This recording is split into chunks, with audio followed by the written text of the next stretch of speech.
What if the attacks are not proof that you are failing, but proof that you are no longer easy to control? What if the coldness, the gossip, the twisting of your words, the strange resistance you feel the moment you become more disciplined, is not random at all? What if it is the oldest social pattern in the world? A false society can tolerate your pain. It can tolerate your confusion. It can tolerate your weakness. What it struggles to tolerate is your order. The moment you stop begging to be understood and start becoming internally unshakable, something changes. People feel it. And not everyone claps when they feel it. In this video, we are going to break down why being targeted can actually be a sign that your life is becoming more aligned, more disciplined, and more powerful. We will walk through 10 chapters on being misunderstood, handling pressure, turning criticism into control, keeping your strength quiet, using underestimation as an advantage, and protecting your direction when other people try to pull you off center. And near the end, I want to show you the mistake many people make when they start receiving attention or resistance, because that mistake quietly ruins the very strength they worked so hard to build. So if you have been criticized, doubted, judged, or treated differently the moment you started changing, stay with me. This is not about becoming cold. This is not about pretending pain does not hurt. This is about learning how to stand in a noisy, performative world without handing your mind over to it. There is a hard truth most people discover late: not everyone is disturbed by your flaws. Some people are disturbed by your growth. They were comfortable when you were hesitant. They were comfortable when you second-guessed yourself, over-explained, apologized too much, stayed available to every opinion, and kept asking the room for permission. That version of you fit the social script. That version of you was easier to predict, easier to manage, easier to dismiss. Then something changed. Maybe you became quieter. Maybe you stopped explaining every decision. Maybe you started protecting your mornings. Maybe you stopped chasing people who were inconsistent. Maybe you stopped telling everyone your plans. Maybe you got more serious about your health, your money, your standards, or your peace. And suddenly the reactions changed too. Now your silence is called arrogance. Your boundaries are called distance. Your discipline is called obsession. Your peace is called selfishness. Your restraint is called weakness by people who only understand volume. This is where many people get trapped. They think the goal is to make everyone understand them again. They waste months, sometimes years, trying to repair an image in the minds of people who were never committed to truth in the first place. The Stoic path does not teach you to win every social argument. It teaches you something much more valuable: how to remain aligned when the environment around you becomes distorted. Marcus Aurelius did not write for people who lived in silence and comfort. He wrote while carrying pressure, politics, betrayal, noise, and responsibility. Seneca did not speak about calm as a fantasy. He wrote about calm as a discipline under pressure. Epictetus did not promise a life free from insult or injustice. He taught that your freedom begins the moment your inner life stops depending on the behavior of others. That is the lens of this video. Not a soft fantasy. Not a motivational slogan. A method. We are going to move through this in 10 chapters. First, the discipline of being misunderstood, because the moment you become visible, people start rewriting your intentions. Second, pressure reveals what was hidden, because conflict exposes the parts of us that still want approval. Third, turning criticism into control, because not every attack deserves a reaction, but some contain information.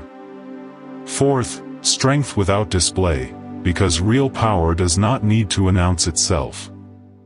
Fifth, the advantage of being underestimated, because many people lose leverage the moment they start trying to prove themselves. Sixth, holding the line under pressure, because values mean very little if they disappear the moment life gets uncomfortable. 7th, how to handle attention without losing direction, because being seen can be just as dangerous as being attacked. 8th, when they talk, you train, because other people's noise can become material for your self-command. 9th, let your work become your proof, because your results will explain you better than your emotional defense ever will. And 10th, let them target you, because when your center is real, resistance stops being a threat and becomes confirmation. This is for the person in the office who can feel the mood change when they stop being easy to manipulate. For the person at home who is tired of every boundary being framed as a betrayal. For the person online who has learned that the crowd usually wants a performance, not the truth. For the man or woman in their late 30s or 40s who has already lived enough life to know that not every smile is sincere, not every criticism is useful, and not every relationship survives your evolution. If that is where you are, then this is not a lecture. Think of it as a companion for the season you are in. A reminder that composure is not passivity. Silence is not surrender. And being targeted is not always a sign that you are losing. Chapter 1, The Discipline of Being Misunderstood. One more thing matters here. Not every misunderstanding deserves the same response. There are misunderstandings inside meaningful relationships, where clarity is worth the effort because the bond itself has weight. And there are misunderstandings inside low-trust environments, where explanation becomes an endless tax. Wisdom is learning the difference. If your spouse, your child, your closest friend, or a trusted colleague gets something wrong, honest conversation may protect something valuable. But if a person has a repeated habit of twisting, baiting, or selectively hearing, then more explanation often becomes more material for distortion. That is not cynicism. That is pattern recognition. Mature people stop giving premium energy to low-integrity listeners. They do not become cruel. They simply stop confusing access with obligation. You will be misunderstood. Not once. Repeatedly. That is not pessimism. That is structure. The moment your life starts becoming visible through decisions, standards, and direction, other people begin filling in the blanks with their own stories. They interpret your silence through their insecurity. They interpret your distance through their abandonment wounds. They interpret your discipline through their guilt. They interpret your confidence through the lens of their own inner disorder. A lot of pain in adult life does not come from what actually happened. It comes from watching your intentions get translated badly in rooms you are not even in. You know this feeling if you have ever walked into work and sensed that something had shifted before a single word was spoken. A few shorter replies. A forced smile. A joke with an edge on it. You can almost feel that a version of you has been discussed somewhere else already, and now you are standing in the shadow of a story you did not tell. Or maybe it is more personal than that. Maybe a family member tells you, you think you're better than everyone now, not because you insulted them, but because you stopped engaging in chaos the way you used to. Maybe a friend pulls away after you become less available to drama. Maybe an ex says you changed with a tone that implies something sinister, when the truth is that you simply stopped negotiating with your own self-respect.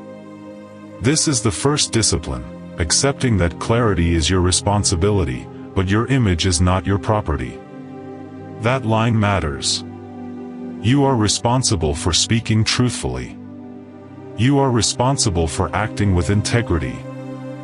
You are responsible for correcting what must be corrected when it actually protects something meaningful. But you are not responsible for controlling the final version of yourself that lives in every other person's mind. Trying to manage that version will drain your life. At first, most people do not see how expensive this is. They think, I just want to set the record straight. They think, if I explain it carefully enough, they will finally understand. They think, once they know my real intent, everything will settle down. Sometimes that happens. Sometimes a calm explanation in the right relationship restores trust. But many times, the urge to explain is not wisdom. It is panic dressed as reason. It is the fear of losing social safety. It is the fear of becoming the villain in someone else's story. It is the discomfort of knowing you cannot supervise every interpretation. And that discomfort is exactly where your training begins. The Stoic does not pretend misunderstanding feels good. It does not. It stings because human beings are social. We want coherence. We want fairness. We want to be seen accurately. There is nothing weak about that. What becomes dangerous is when the desire to be seen accurately becomes stronger than the commitment to remain aligned. Because then your life starts getting organized around perception instead of principle. You start over-talking in situations where restraint would serve you better. You start texting long paragraphs to people who are not reading for truth but for ammunition. You start replaying conversations in your head, trying to design the perfect sentence that will finally make a distorted person become honest. You start giving your best energy to image repair while your real life, your health, your work, your purpose, your peace, is left underdeveloped. That is the hidden cost. Not merely embarrassment. Diversion. False society is built on diversion. It rewards spectacle. It rewards reaction. It rewards public emotional leakage because reaction is easy to control. A composed person is harder to steer. A person who does not instantly defend themselves is harder to bait. A person who does not worship public approval breaks the social economy of gossip, outrage, and shallow narratives. This is why being misunderstood often intensifies exactly when you become more grounded. Your stillness exposes how frantic other people are. Your refusal to perform exposes how addicted they are to performance. Your consistency exposes how much of the world is built on mood and manipulation. So the discipline is not to become numb. The discipline is to stay clean. Speak when it serves truth. Correct what must be corrected. Protect the relationships that are built on honesty. But do not spend your life trying to rescue your image from minds committed to misreading you. Marcus Aurelius kept returning to this idea in different forms. Other people will talk, project, distort, and judge. Your task is not to stop them. Your task is to remain the kind of person your principles require. That is what you can actually govern. And there is a kind of quiet relief in accepting this. The relief is not that people stop talking. The relief is that you stop chasing every echo. You stop trying to patch every leak in the social imagination. You let your conduct become simpler, more direct, more repeatable. Over time, this changes your posture. You become slower to react. You notice the first emotional surge without obeying it. You begin asking better questions. Does this explanation protect something real, or am I trying to manage discomfort? Is this conversation about truth, or about control? Will speaking here create clarity, or simply invite another round of distortion? Those questions are maturity. And once you begin living this way, something surprising happens. Your sense of self becomes less dependent on being perfectly represented at all times. You stop collapsing every time someone gets you wrong. You stop treating misunderstanding as a catastrophe. You start treating it as weather, unpleasant sometimes, unfair often, but not sovereign. That is power. Not the power to control the narrative. The power to keep your structure when the narrative turns against you. Chapter 2, Pressure reveals what was hidden. There is also a bodily side to this that many people ignore. Pressure is not only philosophical. It is physical. Your jaw tightens. Your stomach drops. Your chest gets hot. Your sleep gets light. Your mind starts drafting arguments while you are brushing your teeth or trying to drive or pretending to listen to someone else talk. That is why self-command must include the body. Slow breathing, a walk without your phone, delayed response, cold water on the face, writing before speaking, sleep before decisions, these are not small habits. They are part of how you stop one emotional hit from hijacking the whole system. Adults who survive pressure well are rarely the ones who feel nothing. They are the ones who know how to regulate before they choose. Pressure has a cruel honesty to it. It reveals things comfort allows us to hide. A calm day can make you think you are disciplined. An easy week can make you think you are emotionally free. A season of praise can make you think you no longer care what people think. Then pressure arrives. A public criticism. A betrayal you did not expect. A passive-aggressive remark from someone close to you.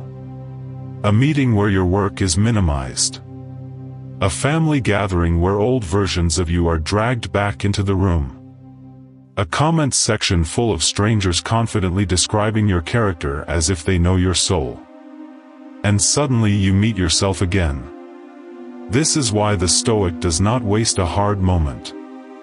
Pressure is not only an obstacle. It is a mirror. It shows you where your ego is still attached. It shows you what still owns too much of your nervous system. It shows you which identities you still defend too quickly and which fears still live under your polished self-image. You can learn a lot from the first 3 seconds after you are targeted. What exactly rises in you? Is it anger because you feel disrespected? Is it panic because you feel exposed? Is it shame because some part of the criticism touches something unfinished in you? Is it urgency because your mind believes your survival depends on immediate correction? Is it revenge because being hurt makes you want the other person hurt too? Most people never study these reactions. They simply become them. They merge with the surge and call that authenticity. But unexamined reaction is not authenticity. It is reflex. And reflex, when left untrained, gives your power away to the environment. Imagine a familiar adult life scene. You have spent months becoming more disciplined. You show up on time. You stop gossiping. You stop participating in cynical side conversations. You focus.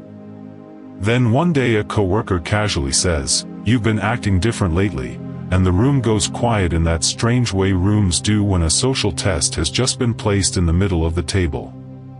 That moment is not small. It is diagnostic. If your mind instantly rushes to explain, pressure has shown you where approval still has leverage. If you get defensive and sharp, pressure has shown you where your pride still controls your tone. If you stay calm but feel shaken all day, pressure has shown you what still needs strengthening internally. None of this is a reason for shame. It is information. A huge part of growth in your 30s and 40s is learning how to stop moralizing every emotional reaction and start studying it instead. You do not need to pretend you have reached some perfect state. You need honesty. You need the courage to say, "That hit me harder than I expected." Why? What exactly was threatened in me? What story did my mind instantly tell? What did I feel I was about to lose? Pressure is useful because it exposes invisible dependencies. Maybe you discover that you still need to be seen as the good one. Maybe you discover that competence has quietly become your identity, so any criticism feels like annihilation. Maybe you discover that your childhood taught you to avoid conflict at all costs, so even mild tension makes your body act like danger is everywhere.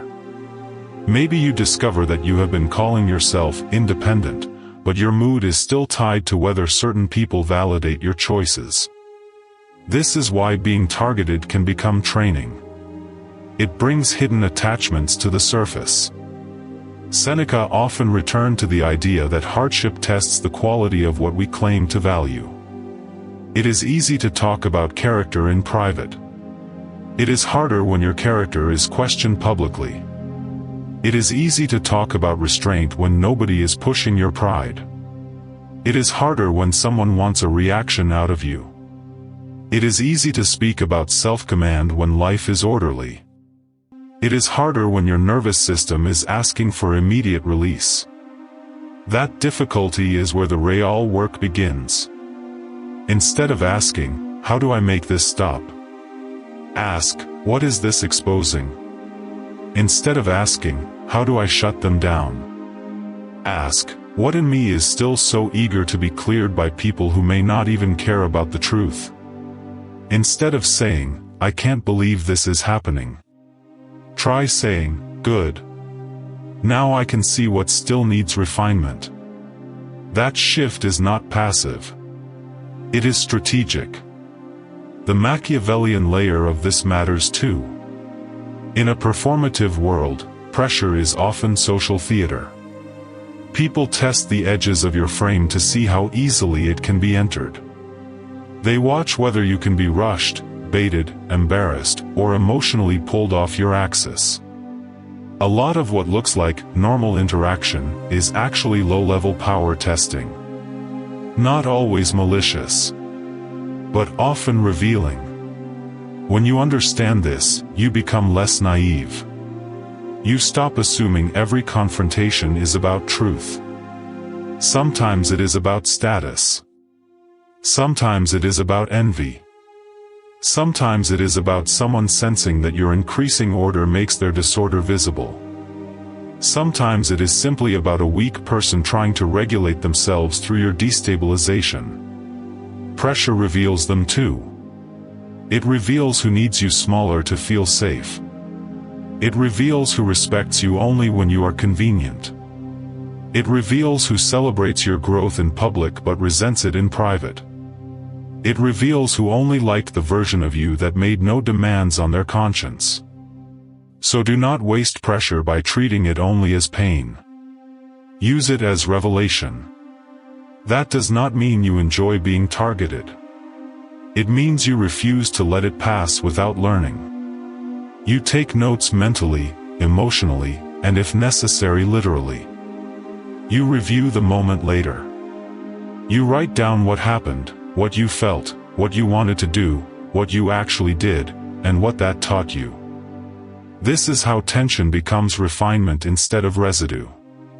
And every time you do this, pressure loses some of its power to intimidate you. Not because life becomes easier, but because you become more intimate with your own inner mechanics. You stop being surprised by yourself. You stop being ruled by unnamed fears. You recognize old patterns faster. You recover more quickly. You gain precision. Pressure does not create character from nothing. It reveals whether character has been practiced deeply enough to survive contact with reality. Chapter 3: Turning Criticism into Control. Criticism is one of the easiest ways to lose your center because it arrives wearing many disguises. Sometimes it comes loud, direct, and hostile. Sometimes it comes wrapped in sarcasm. Sometimes it comes as concern. Sometimes it comes through a third person. Sometimes it comes as a joke designed to test whether you will challenge it. Sometimes it comes from people who barely know you. And sometimes it comes from people who know exactly where to place the blade because they have studied your vulnerabilities for years. The childish move is to absorb everything emotionally. The foolish move is to reject everything automatically. The stoic move is to separate signal from noise. That sounds simple until the criticism is aimed at something tender. Maybe someone says you have changed, and what they really mean is they no longer control access to you. Maybe someone calls you cold because you stopped oversharing. Maybe someone says you are obsessed with work because your discipline now irritates their complacency. Maybe someone criticizes the way you parent, the way you lead, the way you speak, the way you pull back, the way you no longer laugh at what used to be acceptable to you. A noisy person wants immediate entry into your emotional state. Do not give it to them. Pause. Breathe. Create space. Then ask the most important question: is there truth here? Not, do I like the tone? Not, was it fair? Not, can I destroy them back? Truth first. If there is truth in the criticism, use it without resentment. Let reality improve you even if the messenger is clumsy, arrogant, or unlikable. Wisdom is mature enough to extract value from imperfect delivery. Your pride will want to reject useful feedback because it arrived through a face you dislike. Your discipline must be better than that. If there is no truth in it, or only distortion, then let it pass without renting space inside your mind. This is where control is built. Control is not merely keeping a calm expression. It is deciding what gets access to your interior. It is determining whether another person's words become your agenda for the next hour, the next night, or the next month. It is refusing to let low-grade commentary become the architect of your attention. A lot of adults are exhausted not because life is too demanding, but because too many random voices have direct access to their nervous system. One coworker's comment ruins the afternoon. One family member's projection ruins the weekend. One passive-aggressive text ruins sleep. One social media remark creates a private courtroom in the mind that runs for days. That is not criticism. That is infiltration. The Stoic method closes the gate. Here is a practical structure. When criticism lands, do not answer inside the first rush unless the moment absolutely requires it. Your first reaction is often chemistry, not wisdom. Make the pause visible if needed. Let me think about that. I hear you. I'm not going to answer that emotionally. Short, calm, clean. Later, not in the middle of the heat, review the criticism in writing. Separate it into 3 columns if you need to. What is factual? What is emotional projection? What, if anything, can improve my conduct? This small practice changes everything. Writing forces clarity. It slows the storm down. It prevents your imagination from enlarging the moment into something mythical. It also protects you from the all-or-nothing trap where you either swallow the whole criticism as truth or reject the whole thing as nonsense. Most criticism contains a mix. A distorted person may still accidentally point to a real weakness. A fair person may deliver truth badly. A jealous person may notice something useful. A cruel comment may reveal where your preparation is still thin. You can learn without surrendering. And just as important, you can ignore without becoming bitter. That matters. A lot of people confuse detachment with emotional suppression. They say they do not care, but inside they are carrying a basement full of unresolved reactions. Real detachment is cleaner than that. It is not numbness. It is intelligent filtering. You look. You assess. You keep what strengthens you. You discard what distracts you. Then you return to your task. Control is found in that return. The social world wants to keep you circling around commentary. It wants you rehearsing replies, defending identity, replaying scenes, preparing comebacks, checking who liked whose post, decoding tone, and feeding an invisible theater that produces no real improvement in your life. That loop is profitable for insecure systems because it keeps you reactive and divided. But criticism can become a weapon in your favor if you use it to sharpen self-command. The next time someone targets you, notice this. How quickly does your body want movement? How fast does your mind generate arguments? How intensely do you want to be understood right now? That is the raw material. Sit with it. Do not immediately spend it. Each time you resist unnecessary emotional expenditure, you gain force. Each time you extract useful truth without absorbing poison, you become harder to manipulate. Each time you let a false accusation pass without turning it into an identity crisis, you strengthen your frame. This is why criticism can become control. It gives you a chance to practice selective permeability. You are not a wall, numb to everything. You are not a sponge, soaking up everything. You are a filter. And filters create freedom. Chapter 4: Strength without display. The world often confuses noise with power because noise is easier to notice. The loud person looks strong.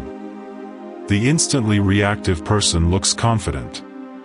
The one who always has a comeback looks sharp.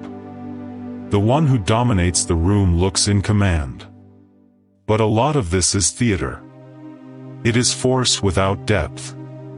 It is volume covering fragility. It is movement covering insecurity. It is the social performance of strength, not the substance of it. Real strength is often quieter than people expect. It is the manager who does not escalate a tense meeting just to prove authority.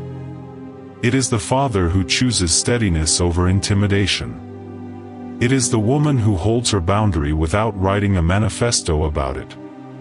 It is the person who gets insulted, sees the trap, and refuses to donate their dignity to the moment. It is the adult who can sit in discomfort without immediately turning the room into a stage for their pain. This kind of strength is harder to fake because it is built inward before it is noticed outward. When you are targeted, one of the strongest impulses you will feel is the urge to display power. To show people they picked the wrong one. To make sure everyone knows you are not weak. To deliver the perfect response that resets the status dynamic instantly.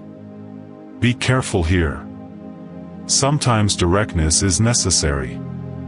Sometimes clarity requires words. But a lot of what people call standing up for yourself is actually anxiety trying to exit the body through performance. It is not always principled. Sometimes it is just the ego demanding witnesses. The Stoic does not need witnesses to remain strong. This is part of what makes Stoic strength unsettling to performative people. They cannot always read it. They expect visible agitation. They expect explanation. They expect a scene. Instead, they meet someone who remains measured. Someone who does not need to advertise self-possession. Someone who does not panic publicly just because pressure entered the room. And that silence is often read incorrectly at first. Some will call it weakness. Some will call it passivity. Some will think you have nothing to say. Some will assume that if you do not respond immediately, you have lost. Let them think that too early. One of the hidden advantages in life is that many people expose themselves while trying to interpret your quiet. They rush to conclusions. They get sloppy. They reveal motive. They show impatience. They overplay their hand because they think silence means absence rather than control. In reality, silence can be active. It can be a form of observation. It can be a refusal to enter a frame built by someone else's emotion. It can be the decision to preserve energy for action rather than spend it on appearance. Think about the difference between a person who is silent because they are frozen and a person who is silent because they are choosing. The room can feel the difference, even if it cannot name it. One carries collapse. The other carries command. Strength without display comes from an internal standard. You do not need to broadcast that standard every day. You need to live from it so consistently that your behavior starts speaking before your mouth does. This matters deeply in midlife because by now you have probably seen how cheap performative power really is. You have seen bosses who relied on fear and collapsed under real stress. You have seen charismatic people with no inner order. You have seen public confidence hide private chaos. You have seen the polished image break the moment admiration disappeared. Real strength survives quieter conditions. It survives boredom. It survives criticism. It survives delayed recognition. It survives being overlooked. It survives not being applauded for doing the right thing. That is why restraint is such a serious skill. Anyone can look bold for 30 seconds. Very few people can remain principled for 30 months when life is not rewarding them immediately. This is also where the social critique becomes sharp. A fake world trains people to perform reaction because reaction is legible. The algorithm notices reaction. The group notices reaction. The insecure notice reaction. Quiet internal command does not create instant spectacle, so many people never train it. They build a brand of strength instead of a structure of strength. Do not make that mistake. If you want a life that does not collapse every time it is tested, you need substance more than display. That means fewer dramatic declarations and more daily alignment. Fewer symbolic victories and more consistent habits. Fewer speeches about your standards and more clean enforcement of them. Fewer emotional proofs and more visible results. When they target you, ask yourself, do I want to look strong right now, or do I want to become stronger? Those are not always the same path. Looking strong may mean replying instantly, dominating the moment, winning the room. Becoming stronger may mean keeping your breath, saying less, observing more, and letting your next week of action say what your nervous system wanted to shout today. The second path is less glamorous. It is also more durable. And over time it creates something rare, presence. Not image. Presence. Presence is what people feel when someone no longer leaks desperation for approval. It is what they feel when a person has enough internal order that they do not need to control every room. It is what they feel when someone can carry pressure without becoming theatrical. That kind of person does not need to announce power. Power becomes noticeable because it is no longer being advertised. Chapter 5: The Advantage of Being Underestimated. And notice how often society pressures you to reveal yourself too early. The question comes in harmless forms. So what's next for you? Are you working on anything big? Tell me your plan. When are you going to make the move? Sometimes the question is friendly. Sometimes it is social bookkeeping. Sometimes it is subtle surveillance. You do not need to answer every question with full access. Privacy is not deception. Privacy is stewardship. A seed does not become stronger because it is dug up every week to prove that it is growing. It becomes stronger because it is left in the right conditions long enough to take root. Treat your next chapter with that kind of care. Most people hate being underestimated because the ego hears it as disrespect. And yes, sometimes it is disrespect. Sometimes people do reduce you. Sometimes they decide too quickly what you are capable of. Sometimes they speak to you from old assumptions while your life has already outgrown them. Sometimes they look at your quietness and assume softness, at your patience and assume weakness, at your humility and assume lack of ambition. But being underestimated has an advantage people miss when they are too busy trying to correct it. It buys you room. The social world is full of people who reveal their hand too early because they are desperate to be acknowledged. They show all their skill at once. They announce every plan. They over-explain every intention. They cannot tolerate being unseen, so they rush into visibility before their foundation is ready. Then envy arrives. Resistance arrives. Interference arrives.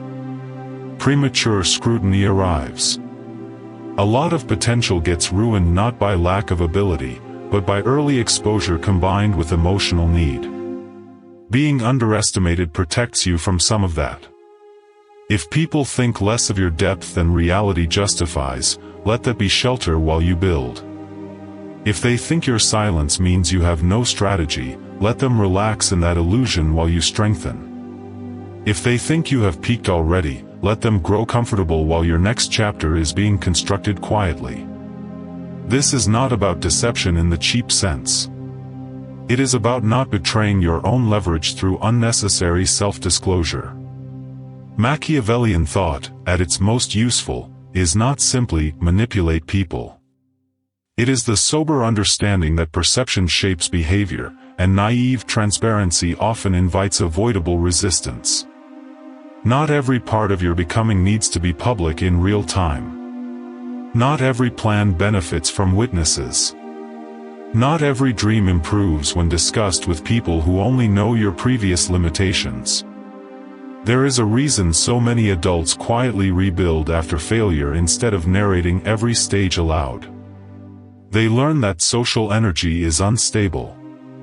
People praise beginnings they do not understand and disappear when discipline becomes repetitive. People cheer ideas they would secretly sabotage if those ideas became real. People ask what you are doing not always because they care, but because information reduces their anxiety around your unpredictability. You do not owe everyone predictability. This chapter matters especially for those who are changing deeply. Maybe you are leaving an old version of yourself behind. Maybe you are getting healthier after years of neglect. Maybe you are more serious about your finances. Maybe you are rebuilding after divorce, burnout, addiction, betrayal, or a long stretch of drifting. In those seasons, being underestimated can actually be mercy. It gives you time to become someone solid before the world starts measuring you again. Use that time well. Do not waste it proving. Do not spend it resenting people for failing to see what you are becoming. Just build. Let them be late to the discovery. That is fine. Better late than intrusive. There is a quiet confidence in allowing your results to arrive before your announcement does. Think of the person who stops talking about getting in shape and simply changes over 12 months. Think of the employee who stops arguing for recognition and develops undeniable competence. Think of the creator who stops explaining their vision and keeps making the work until the quality itself forces attention. Think of the parent who stops trying to win every family debate and just becomes calmer, stronger, more reliable, more emotionally clean. These people gain something valuable, momentum without interference. Underestimation can also reveal who only respects surface signals. Some people are very impressed by branding and very blind to substance. Let them misread you. Their misreading tells you what they are calibrated to value. That is useful information. Not everyone deserves access to your real depth. This is where many people sabotage themselves. They feel unseen, and the wound of being unseen is old.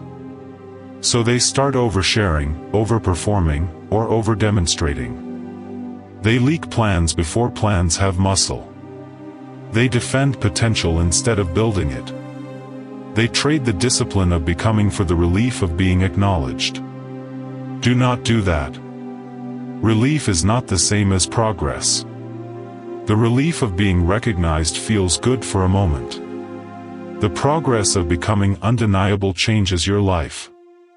There is also something spiritually clarifying about letting underestimation sit without rushing to correct it.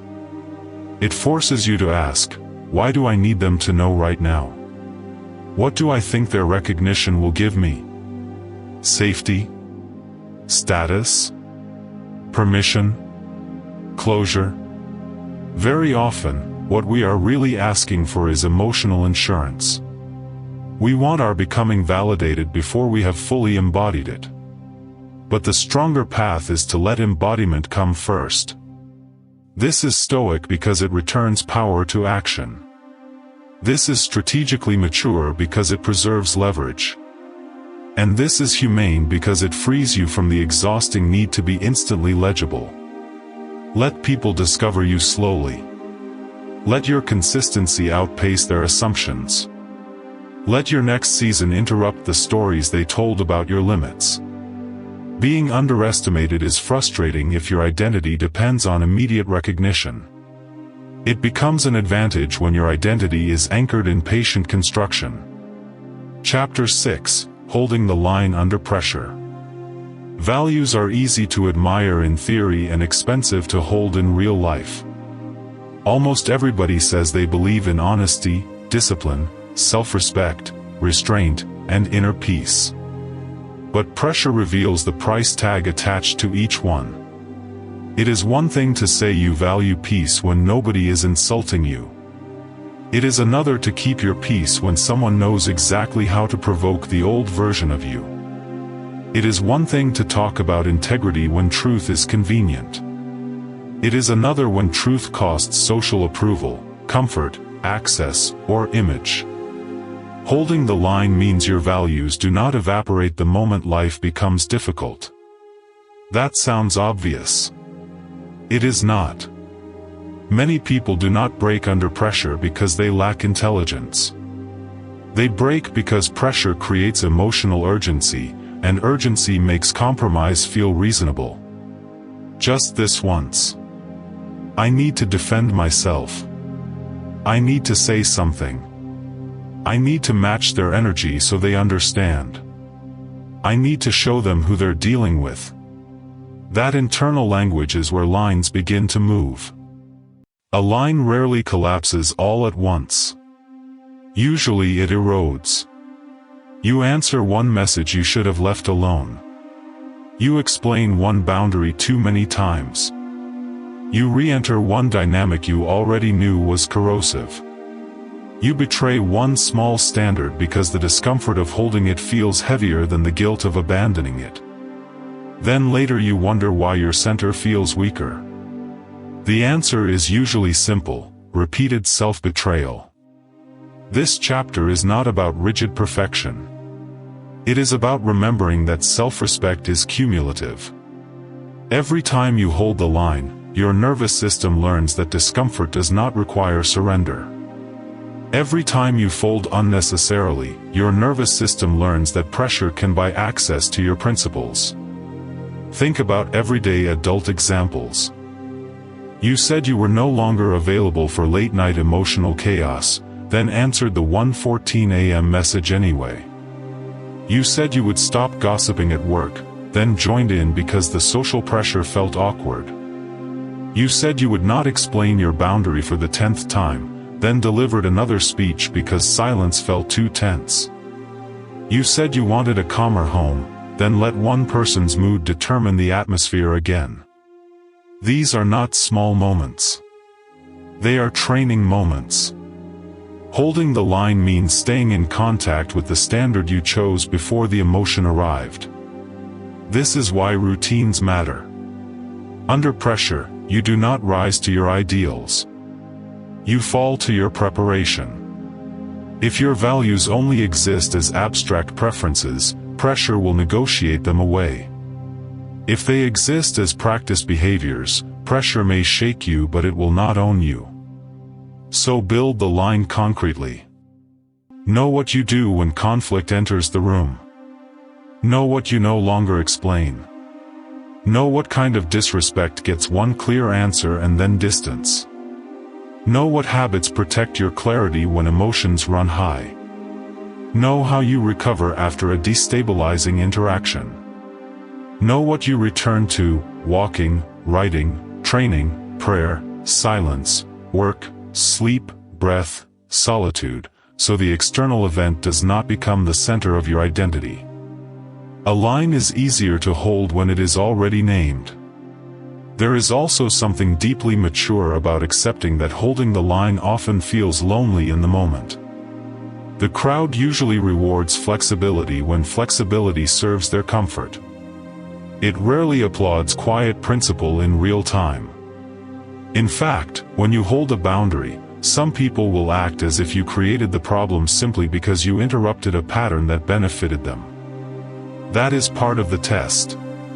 Can you remain calm without being immediately understood? Can you refuse what harms you without becoming cruel? Can you choose distance without building a whole revenge fantasy around it? Can you stay disciplined without secretly needing everyone to agree you are right? Holding the line means yes. Not perfectly every time, but increasingly. This is where Stoicism becomes less like philosophy and more like architecture. You are building beams that can carry weight. Pressure is not theoretical. It is structural. Your sleep, your speech, your calendar, your standards, your chosen relationships, your media consumption, your habits of reflection, all of these either reinforce the line or weaken it. And when the line is strong, something important changes. Pressure stops automatically creating identity confusion. You can have a hard moment without becoming a different person. You can be provoked without becoming available to every impulse.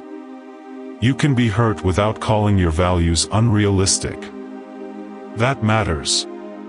A lot of people throw away what was good in them because one hard season made goodness feel less efficient than aggression. They mistake adaptation for wisdom when sometimes it is simply discouragement wearing armor. Do not let pain redesign you into someone you do not respect. Let pain train you. Let it sharpen judgment. Let it reduce naivety. Let it deepen selectivity. But do not let it make you disloyal to the best principles you have fought to build. Holding the line under pressure is how inner authority becomes real. Chapter 7: How to handle their attention without losing your direction. This is why some of the strongest people you will ever meet have an unusual relationship with visibility. They do not hate being seen, but they do not feed on it either. They can enter a room, do excellent work, receive appreciation, and still go home without mentally living in everyone else's opinion. They know how to return to private life. They know how to become unavailable to the echo after the event. That return is sacred. If you lose the ability to return to yourself after attention, you slowly become a performer in your own life. Guard the return. Guard the quiet drive home.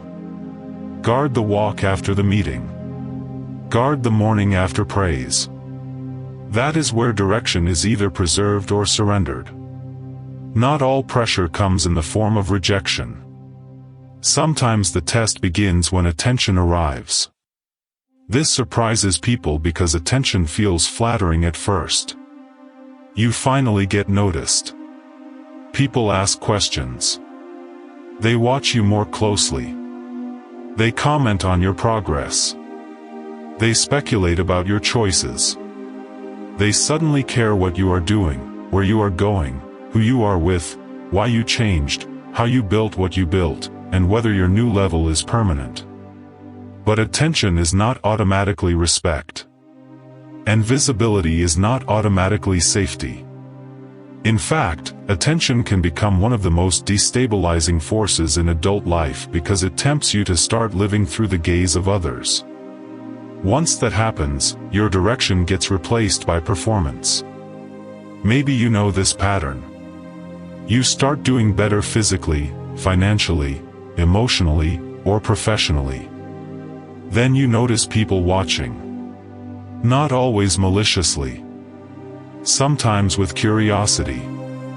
Sometimes with admiration. Sometimes with that subtle mixture of support and discomfort people feel when your growth forces them to evaluate their own stagnation. If you are not careful, you begin adjusting yourself in response to the gaze. You speak differently because you know you are being watched. You post what looks strong instead of building what is strong. You start narrating progress instead of making progress. You become conscious of your image in a way that splits attention. You lose some of the raw privacy that made your discipline deep in the first place. This is why the Stoic must learn not only how to handle opposition, but how to handle attention. Attention creates new forms of temptation. The temptation to speed up to satisfy expectation. The temptation to stay visible rather than stay grounded. The temptation to preserve an image instead of remaining honest about your process. The temptation to keep performing strength long after your spirit needs quiet repair. This is especially dangerous in a society built on spectacle. Modern culture trains people to convert every private victory into public content and every hard-earned lesson into immediate self-branding. The result is often shallow expansion and deep exhaustion. A person's life starts being edited for perception while the internal foundation quietly weakens. Do not let attention recruit you away from your work. One of the strongest disciplines you can build is the ability to remain ordinary in your own mind while other people begin projecting extraordinary meanings onto you. Stay close to the basics. Sleep. Train. Show up. Read. Work. Reflect. Keep your standards simple and repeatable. Protect the routines that built your progress before anyone noticed it. Because the same attention that flatters can also distort. Admiration can pressure you to become symbolic. Curiosity can become intrusion. Recognition can become expectation. And expectation, if untreated, becomes another master. A mature person knows how to receive acknowledgement without becoming dependent on it. You can say thank you without feeding the hunger for more. You can let people notice without giving them your interior. You can be visible without becoming public property. You can let your work circulate without explaining every layer of your life. This protects direction. There is also a strategic reason to stay grounded under attention. The more people watch, the more narratives they create. Some will admire you. Some will imitate you. Some will study you to find flaws. Some will praise you now and resent you later. Some will offer support only as long as your growth entertains them or confirms their preferred image of you. If your identity becomes entangled with their attention, you will be thrown around by every shift in tone. Praise will inflate you. Indifference will unsettle you. Criticism will wound you more deeply because now it threatens not just your peace but the image you have learned to maintain. That is a fragile way to live. Better to let attention remain external. See it. Do not live inside it. When people start talking about you more, return to your own questions. Am I still aligned? Am I still doing the quiet work? Am I adjusting my pace to impress, or am I staying loyal to what actually builds strength? Am I explaining too much because attention has made me self-conscious? Am I still becoming, or have I started curating? Those questions keep you honest. And there is a comforting truth here: the right kind of life cannot be sustained through performance anyway. At some point all branding breaks. All image management gets tired. All borrowed power drains away. Only the real remains. So let attention come if it comes. Let people watch if they watch. Let curiosity circulate if it must. But do not trade your direction for visibility. The attention is not the work. The work is still the work. Chapter 8. When they talk, you train. People will talk. That is one of the few certainties in social life. They will talk when you fail. They will talk when you improve. They will talk when you stay the same. They will talk because they are bored, insecure, envious, curious, tribal, wounded, or simply addicted to commentary. They will talk because speech is how many people avoid looking at themselves. You cannot stop this. But you can decide what it becomes in your life. For most people, other people's talk becomes weather that enters the house. It alters mood. It steals focus.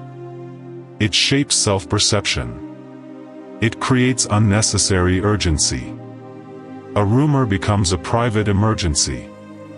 A criticism becomes a week-long internal trial. An unkind remark becomes proof that something is wrong with you. But the Stoic can convert talk into training. What does that mean?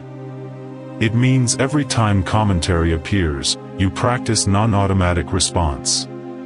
Every time rumor appears, you practice returning to what is factual. Every time your name moves through someone else's mouth in a distorted form, you practice not allowing that distortion to become your center. Every time you are tempted to chase, explain, defend, monitor, and counterattack, you practice staying with what is yours to govern. This is mental conditioning. If you use the moment well, other people's noise starts strengthening capacities that matter. Discernment, restraint, patience, emotional recovery, clarity, and selective speech. Think of the practical scenario. Someone tells you, "I heard you've been saying," or "people are talking about."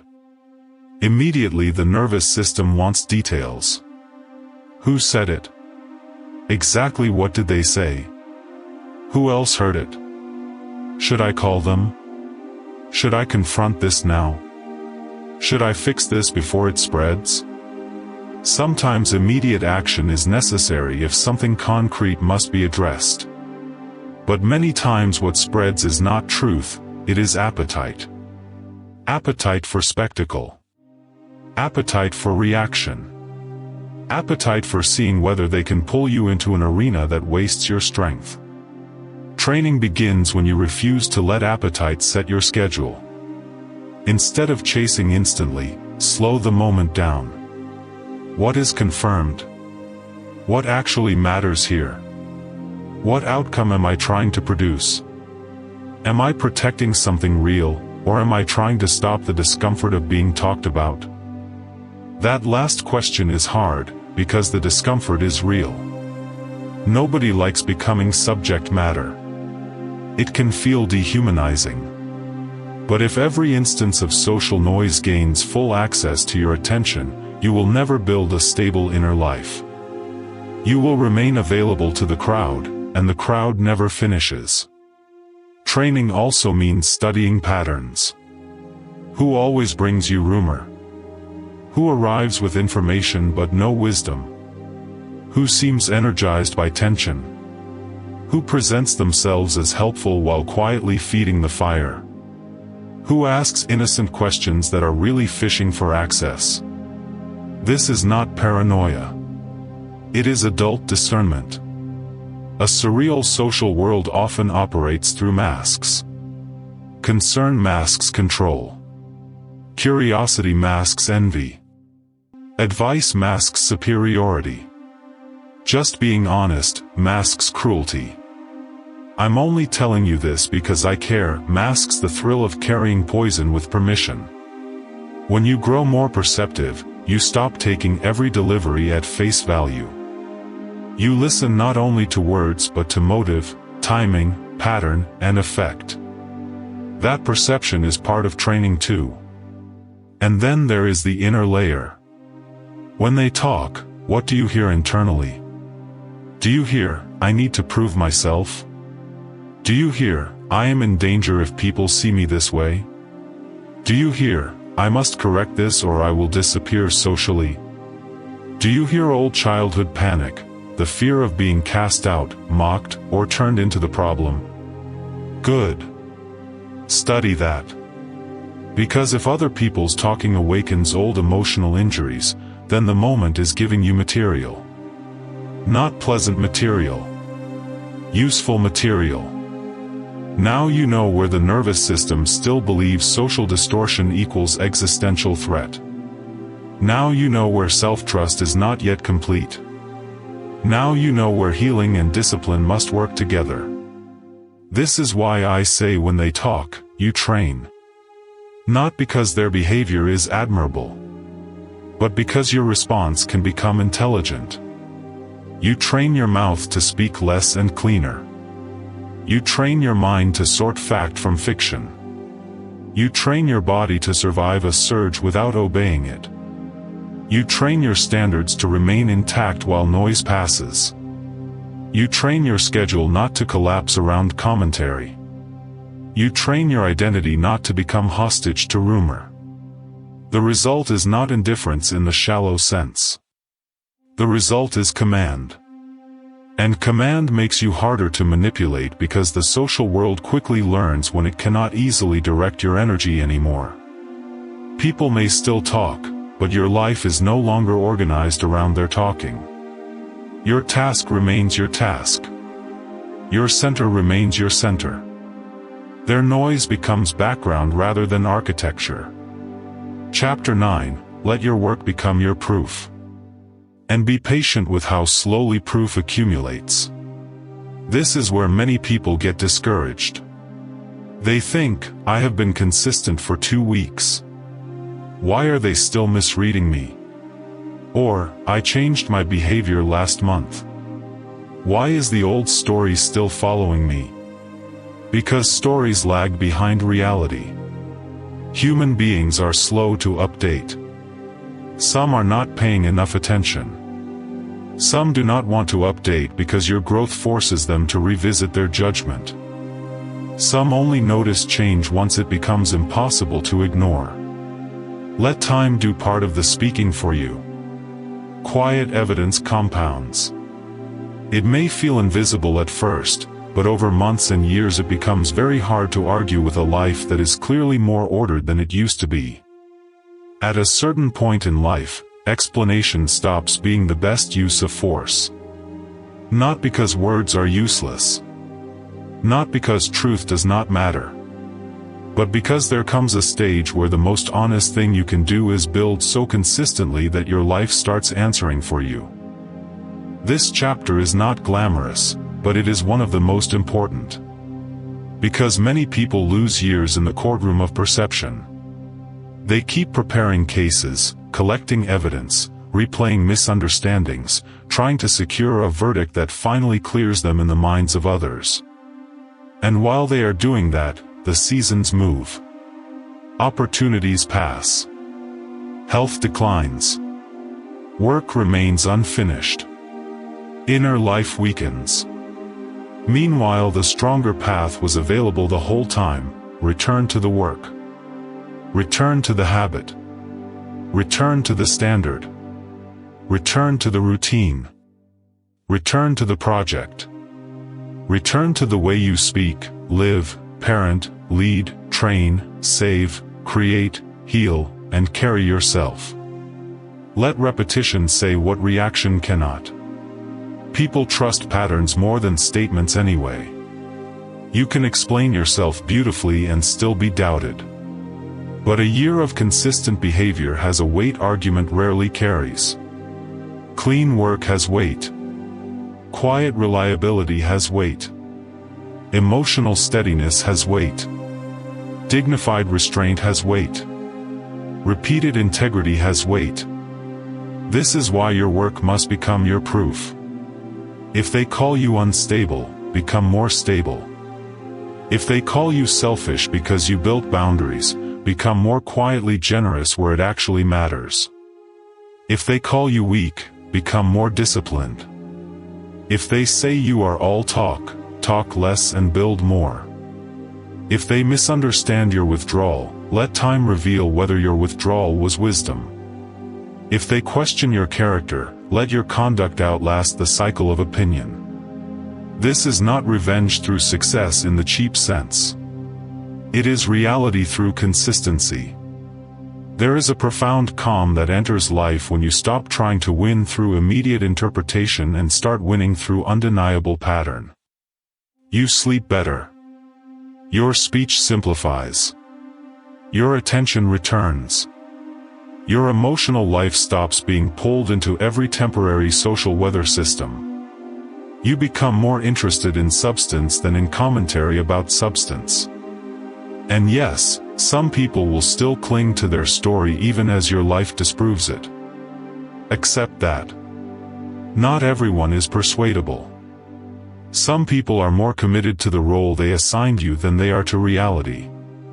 Let them stay late to the truth. Your task is not to drag them there. The beautiful thing about work as proof is that it also protects humility. You do not have to become obsessed with your image if your energy is being invested somewhere concrete. The gym humbles. Family responsibility humbles. Real craft humbles. Long-term healing humbles. Daily discipline humbles. Building something substantial leaves less room for narcissistic theater because reality keeps asking for more than performance. This is what American adult life often forgets in an age of visibility. The person posting certainty is not always the person building substance. And the person who says less is not always empty. Sometimes they are simply busy becoming. So look at your own life honestly. Where are you still trying to explain what you could prove through time? Where are you still defending what repetition could clarify more cleanly? Where are you still spending language where structure would be stronger? Maybe the answer is in your work. Maybe it is in your health. Maybe it is in how you treat people after being hurt. Maybe it is in the steadiness you bring to your home. Maybe it is in how you handle success without arrogance and disappointment without collapse. Whatever the arena, let your rhythm carry authority. Rhythm matters because it creates trust, not just in others, but in yourself. The more you return to chosen action without getting lost in social turbulence, the more self-trust deepens. You stop asking, "What do they think of me now?" and start asking, "Did I stay aligned today?" That is a far more stable way to live. And over time, something else happens. The need for external acquittal weakens. You realize that the deepest form of proof is not when everyone finally sees you correctly. It is when you can continue correctly even while they do not. That is freedom. Not applause. Not vindication. Freedom. Chapter 10, Let them target you. If your center is borrowed, being targeted will expose it. If your center is built, being targeted will strengthen it. That is the final lesson. By now you can see the deeper pattern. Being targeted is not automatically noble. It does not mean you are always right. It does not mean every critic is a fool and every opponent is jealous. Some resistance is deserved. Some correction is needed. Some conflict exposes your own unfinished work. Stay honest about that. But once honesty is in place, there is still a larger truth. Resistance often arrives when your life stops participating in certain false arrangements. The false arrangement of seeking approval from everyone. The false arrangement of explaining yourself to people who feed on confusion.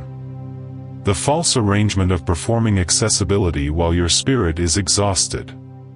The false arrangement of shrinking to preserve comfort in the room. The false arrangement of letting every outside voice vote on your identity. When you stop agreeing to those arrangements, pressure usually increases before peace deepens. That is why being targeted can be a sign that something in you has become less governable by the crowd. Let them target your silence. Let them target your discipline. Let them target your refusal to join what you have outgrown. Let them target the boundaries they can no longer cross. Let them target the peace they do not understand. Let them target the version of you that no longer needs the old game. As long as you remain honest, grounded, and disciplined, their targeting does not have to define your direction. In fact, it can become confirmation that your life is no longer arranged for other people's comfort. There is something deeply liberating about this realization. You stop asking, "How do I make everyone stop?" and start asking, "How do I stay aligned while this passes?" You stop treating resistance like a verdict and start treating it like a condition. Conditions change. Character is built in how you meet them. This does not mean there is no pain. Some attacks hurt because they come from people you once trusted. Some misunderstandings cost real relationships. Some false stories damage real opportunities. Some seasons of being targeted feel lonely in a way that no philosophy can fully soften. A mature Stoic response makes room for that reality. It does not ask you to become stone in the unhealthy sense. It asks you to become ordered. Ordered grief. Ordered anger. Ordered speech. Ordered action. Ordered retreat. Ordered return. That order is what saves you from chaos. And when you live this way long enough, you begin to notice that many of the very things others used to use against you lose their old power. Silence no longer terrifies you.